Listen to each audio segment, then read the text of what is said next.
Hello बच्चों, चलिए प्रश्न को पढ़ते हैं और समझते हैं। लिमिट एक्स का मान जीरो की ओर अग्रसर है। कॉस साइन एक्स माइनस एक बटा एक्स का वर्ग का मान है और हमें विकल्प ए में एक दिया है, विकल्प बी माइनस एक है, विकल्प सी एक बटा दो है और विकल्प डी में माइनस एक बटा दो है। और हमें इनमें से सही विकल्प का चुनाव करना है। प्रश्न को हल करने से पहले हम प्रश्न के लिए मुख्य अवधारणा लिख लेते हैं, जिसकी सहायता से हम इस प्रश्न को हल करेंगे। तो अवधारणा मुख्य अवधारणा में हम मानक सीमा को लिखेंगे। हमारे पास एक मानक सीमा होती है, उसे देख लीजिए आप। ये होती है लिमिट एक्स का मान जीरो की ओर अग्रसर साइन एक्स बटा एक्स बराबर कितना होता है, एक होता है। एक तो आप ये बात याद रखें।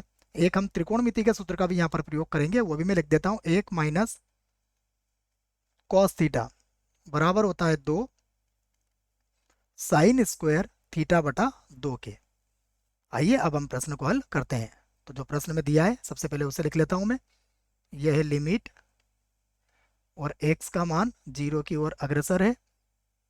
उसके बाद है कॉस, कोष्टक में हो जाएगा साइन एक्स माइनस एक और पूरे के बटे में आ जाएगा एक्स का वर्ग। अभी यदि ध्यान से देखें आप तो ये जीरो बटा जीरो रूप है। मैं इसको एक बार और लिख देता हूँ। यह है लिमिट एक्स का मान जीरो की ओर अग्रसर, ये कॉस, कोष्टक में है साइन एक्स माइनस एक और पूरे के बटे में क्या है, एक्स का वर्ग। यदि अभी हमने एक्स का मान जीरो रखा तो ये कौन सा रूप होगा, जीरो बटा जीरो रूप होगा या निधारी रूप होगा। तो हमें इसको आगे हल करना पड़ेगा। तो सबसे पहले मैं क्या करता हूँ, इस सूत्र का प्रयोग करने के लिए माइनस को कॉमन ले लेता हूँ। तो ये हो जाएगा लिमिट एक्स का मान जीरो की ओर अग्रसर। मैं से लिख सकता हूँ माइनस बाहर लगा के एक माइनस, ये हो जाएगा कॉस साइन एक्स और पूरे के बटे में कितना आ जाएगा, एक्स का वर्ग।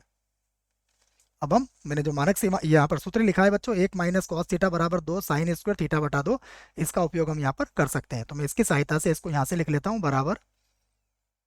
ये होगा लिमिट जिसमें एक्स का मान किसकी ओर अग्रसर है, जीरो की ओर अग्रसर है। अब देखो माइनस तो वैसे ही रहेगा, ये सूत्र से बन जाएगा दो साइन स्क्वायर और एक्स कौन है यहाँ पर, एक्स है साइन एक्स, तो साइन एक्स बटा दो बन जाएगा ये। तो साइन स्क्वायर और यहाँ पर आ जाएगा साइन एक्स और बटे में कितना आ जाएगा, दो। और पूरे के बटे में कितना चल रहा है, पूरे के बटे में चल रहा है एक्स का वर्ग, जैसा आप देख रहे हो यहाँ बटे में एक्स का वर्ग है। आगे लिखते हैं इसको। तो ये जो माइनस का दो है इसको तो मैं सबके आगे ही लिख लेता हूँ। इसके बाद लिमिट फिर से एक्स का मान किसकी ओर अग्रसर है, जीरो की ओर अग्रसर है। अब देखो यहाँ पर हम मानक सीमा लगाने का प्रयास करेंगे। तो ये हो जाएगा साइन स्क्वायर, यहाँ पर हो जाएगा साइन एक्स बटा दो, ये साइन का कोण है। अब मैं क्या करूँगा, इसके बटे में साइन एक्स बटा दो का वर्ग बटे में लिख दूंगा। अगर बटे में लिखा है तो मुझे ऊपर भी लिखना पड़ेगा। तो यहाँ पर आ जाएगा साइन एक्स बटा दो और पूरे का वर्ग। ये मैंने ऊपर और नीचे इसका गुणा कर दिया है।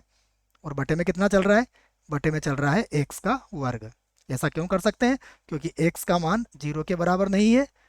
इसका अर्थ यह हुआ कि साइन एक्स का मान भी जीरो के बराबर नहीं है बच्चों, इसलिए हम ऐसा कर सकते हैं।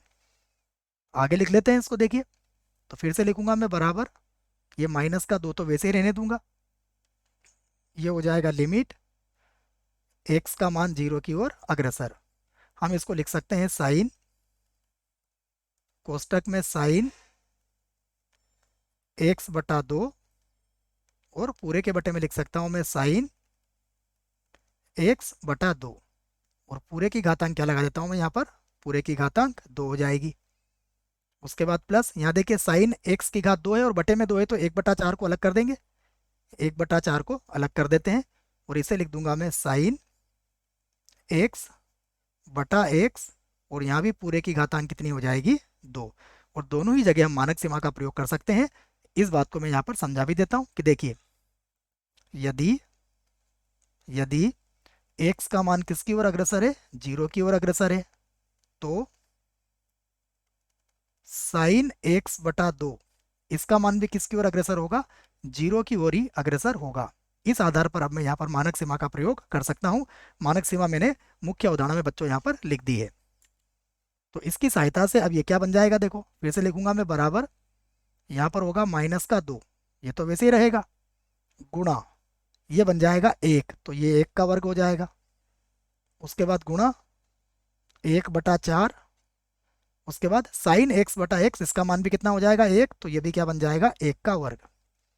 अगर हम इसको आगे हल करें तो -2 से ये 4 कट जाएगा, या 2 से 4 कट जाएगा 2 बार, तो -1/2 हमारा उत्तर आ जाएगा, -1/2 ये हमारे प्रश्न का उत्तर होगा। अब हम विकल्प देख लेते हैं कौन सा विकल्प सही है।